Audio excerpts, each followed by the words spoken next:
Afrique des libertés, je vous salue en exclusivité sur notre page Facebook. En ce mardi 9 juillet 2024, je voudrais vous entretenir pendant quelques minutes sur la dynamique souverainiste africaine. Alors, cet entretien, je vous le fais en direct, même si j'en profite pour donner à voir ce que nous faisons au quotidien pour l'éveil, la stimulation, l'animation citoyenne des communautés africaines à une équipe de TF1 venue m'interviewer en Normandie. France Télévisions venue m'interviewer en Normandie. CAPA, France Télévisions, exactement. Elle me le rappelle, là, elle n'est pas très loin. Alors, je vous invite d'ores et déjà à commencer par partager cette émission. Je vous entretiendrai à tout prendre pendant 10 minutes de ce que j'appelle la dynamique souverainiste africaine au regard précisément des événements du 6 juillet 2024 passé, le lancement de la Confédération de l'Alliance des États du Sahel entre le Mali, le Burkina Faso et le Niger. Puis-je compter sur chacune et chacun d'entre vous pour que cette émission aille dans nos campagnes, dans nos villes, dans nos diasporas. Je vous en remercie. Alors, sans plus tarder, parce que je vous présente ce petit programme simplement pour illustrer à nos amis de France Télévisions, illustrer devant eux la clarté du jeu de la communication politique à laquelle nous adonnons pour l'éveil de notre continent. Je commencerai par rappeler ce que c'est que la souveraineté. Dans un deuxième moment, je vais expliquer qu'il y a deux dynamiques qui s'affrontent sur le continent africain. La dynamique souverainiste d'un côté, et de l'autre côté, la dynamique vassaliste, néocolonialiste et impérialiste. Et enfin, je vais souligner les avantages de la dynamique souverainiste et les inconvénients de cette dynamique, les avantages de la dynamique néocolonialiste et les inconvénients de cette dynamique. À chaque fois, avantage pour qui et comment. Donc, sans plus tarder, d'abord, qu'est-ce que c'est que la souveraineté? Ce mot-là dérive du latin superus, qui veut dire le supérieur. La souveraineté, c'est la caractéristique d'un individu ou d'une collectivité qui sont aptes à décider pour eux-mêmes, à décider par eux-mêmes. La souveraineté, c'est le fait d'avoir en soi-même sa propre assise. La souveraineté renvoie donc à l'expérience par laquelle un être humain, une communauté humaine, ont leur centre en eux-mêmes. La souveraineté suppose donc une maturité biologique, une maturité psychologique, une maturité intellectuelle. Elle suppose qu'on ait développé une autonomie sociale, économique. Elle suppose plus largement une société qui est régie et organisée par un État souverain. La notion de souveraineté ne s'applique pas qu'aux États. Elle s'applique même à l'individu. Qu'est-ce que c'est que grandir? C'est devenir souverain. Le décideur de sa propre vie. C'est cela, devenir souverain. Et c'est vrai de l'individu comme c'est vrai du peuple. Il s'ensuit qu'en fait, l'une des conditions même pour sa réalisation comme être humain, pour sa réalisation comme société humaine, c'est la souveraineté. Celui qui, à aucun moment de sa vie, ne peut être l'acteur de sa propre vie, ne peut décider pour lui-même et par lui-même, n'aura pas réalisé la forme humaine. Nous sommes des humains pleinement accomplis lorsque nous parvenons en âme et conscience à choisir librement ce que nous voulons penser, ce que nous voulons dire et ce que nous voulons faire. Devenir humain, c'est devenir souverain, c'est-à-dire avoir son centre en soi-même. Il faut que vous compreniez bien l'importance morale, l'importance éthique du concept de souveraineté avant de l'appliquer à la politique. Politiquement, un État souverain est un État qui est dirigé par son propre peuple, lequel délègue ses pouvoirs à certains de ses membres qui demeurent sous son contrôle. C'est ça un État souverain, un État dont le pouvoir émane de son peuple.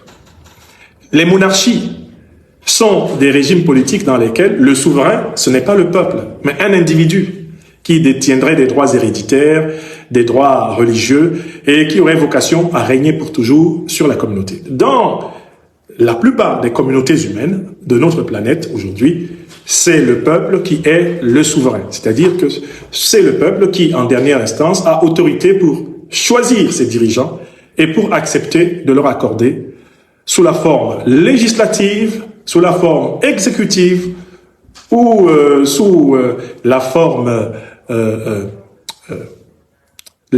judiciaire, tout ou partie de ses pouvoirs. Très bien. Abordons le deuxième aspect de notre question. Quelles sont les deux logiques qui s'affrontent aujourd'hui sur le continent africain? Il y a une logique que j'appellerais une logique souverainiste, panafricaniste, révolutionnaire. Elle consiste à dire que les États africains et les individualités africaines, qu'elles soient sur le continent africain ou dans les diasporas, doivent accéder à la capacité de choisir leur présent et leur futur. Le souverainisme africain a pour idéologie de référence le panafricanisme, à savoir la lutte des Africains de tous les continents pour accéder à la pleine reconnaissance anthropologique sur les terrains socio-économiques, culturels, politiques et géopolitiques. Alors, le panafricanisme, c'est un ensemble d'idées qui ont été promues en Europe du Nord, en Amérique du Nord, puis en Europe et enfin en Afrique, pour amener les Africaines et les Africains de toute génération à participer à l'émancipation du continent et de ses diasporas. Selon cette logique, un État africain souverain est un État qui est la force militaire principale sur son sol. Un État africain souverain est un État qui contrôle le système économique de son territoire, à travers notamment cet outil qu'on appelle la monnaie. Un État africain souverain est un État qui choisit ses relations diplomatiques, ses partenaires de façon libre. Un État africain souverain est un État qui s'inspire des valeurs civilisationnelles africaines pour bâtir ses institutions. Par conséquent, le panafricanisme et le souverainisme africain s'enracinent dans la renaissance de la civilisation africaine comme socle de valeurs et de récréation de notre humanité. Ce courant est incompatible avec toute forme de direction de l'extérieur, avec la domination des puissances négrières, des puissances coloniales, néocoloniales ou impérialistes. Cette forme, eh bien, est incompatible avec les dictatures africaines. La domination des Africains contre les Africains est incompatible avec ce principe de souveraineté. Quel est l'avantage de cette forme? Eh bien, souverainiste, de cette dynamique souverainiste, c'est qu'elle permet aux individus et aux collectivités africaines de s'épanouir véritablement.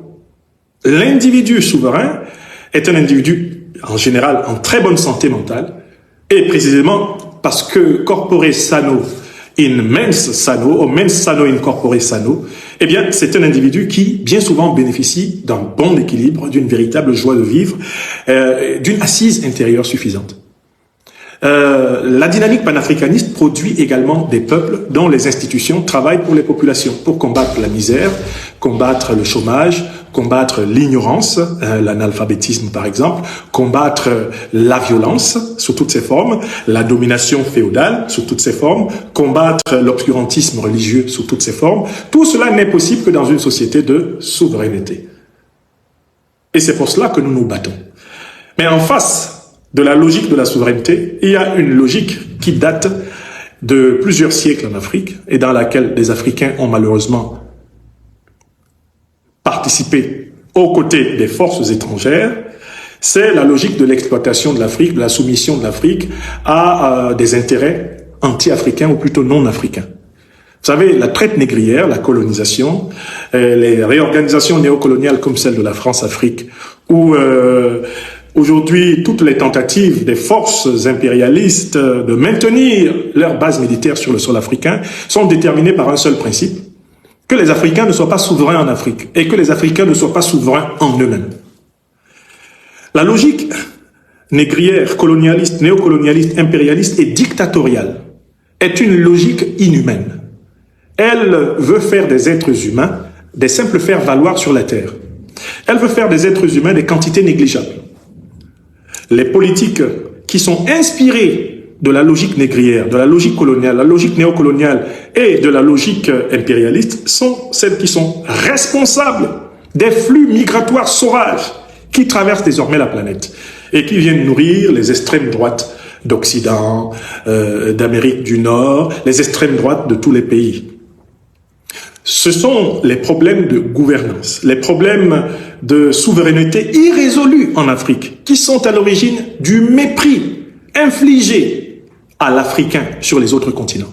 Il y a donc un lien intime entre l'aliénation dans le continent africain et la situation marginale de plusieurs Africains sur les continents, américains, européens et asiatiques.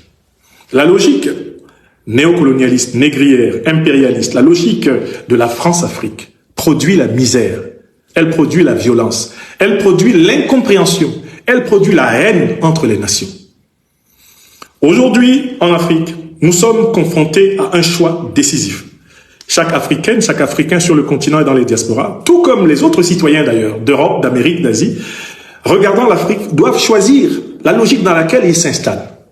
Est-ce que notre rapport à l'Afrique, que nous soyons africains ou non, est un rapport d'instrumentalisation, de prédation, d'exploitation, un rapport mensonger, un rapport de duplicité?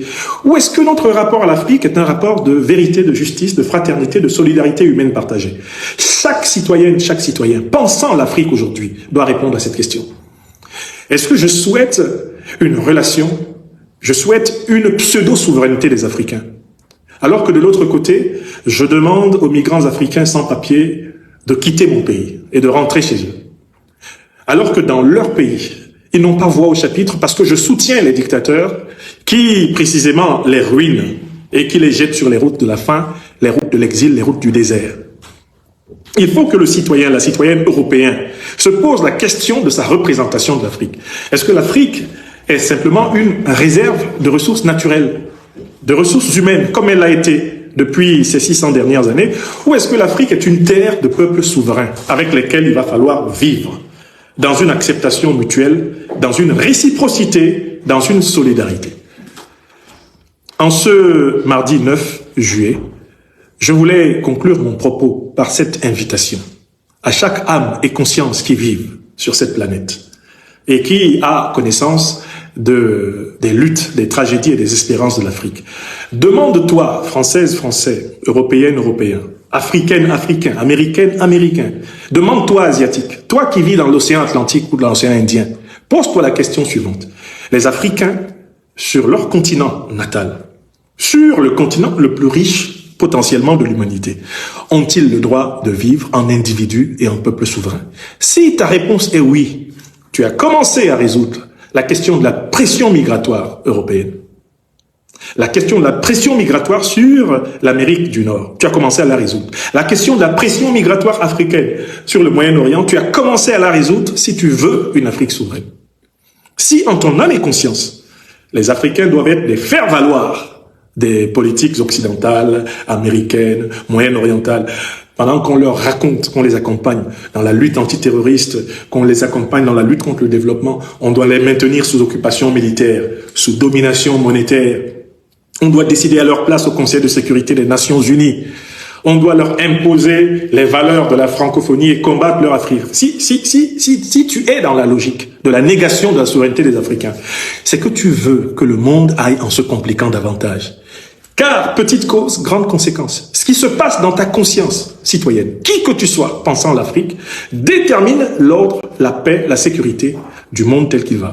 Nous sommes dans un grand village planétaire. Les injustices que nous trouvons naturelles chez les autres finissent par nous rattraper. J'ai illustré cela par une image. J'ai dit, par exemple, que la crise politique que nous observons aujourd'hui en France était un retour, littéralement par boomerang, des pratiques politiques que notre élite politique française a favorisées en Afrique. Tripatouillage électoral, corruption des élites, violation des règles constitutionnelles, césarisme politique, utilisation du 49.3, non-respect du Parlement, instrumentalisation de l'État, instrumentalisation de la justice, persécution des voix dissidentes, toutes choses dont nous souffrons en Afrique depuis plus de 60 ans. Dans les républiques bananières, ces choses-là sont de retour à ciel ouvert à Paris. Il faut donc combattre l'injustice avec la même énergie, ici comme ailleurs, si nous voulons un monde meilleur. Mes chers amis, je vous remercie et je crois que France Télévisions nous a tous ensemble fait bénéficier ce matin de ce moment de réflexion partagée. N'hésitez pas à me laisser vos commentaires, n'hésitez pas à partager massivement la présente vidéo. Elle était à la fois une illustration du ministère des pains spirituels de la liberté que je tiens parmi les Africains. C'était aussi une illustration du festival traditionnel des vérités crues. Chers téléspectateurs, vous avez été les témoins privilégiés de cette analyse politique profonde et inspirante avec le docteur Franklin Nyamsi. Maintenant, c'est à vous. Réagissez en commentaire, partagez vos réflexions et vos idées.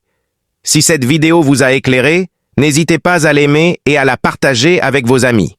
Ensemble, nous construisons l'Afrique de demain. Restez connectés sur Afrique Diverse TV pour encore plus d'informations et de débats passionnants. À très bientôt.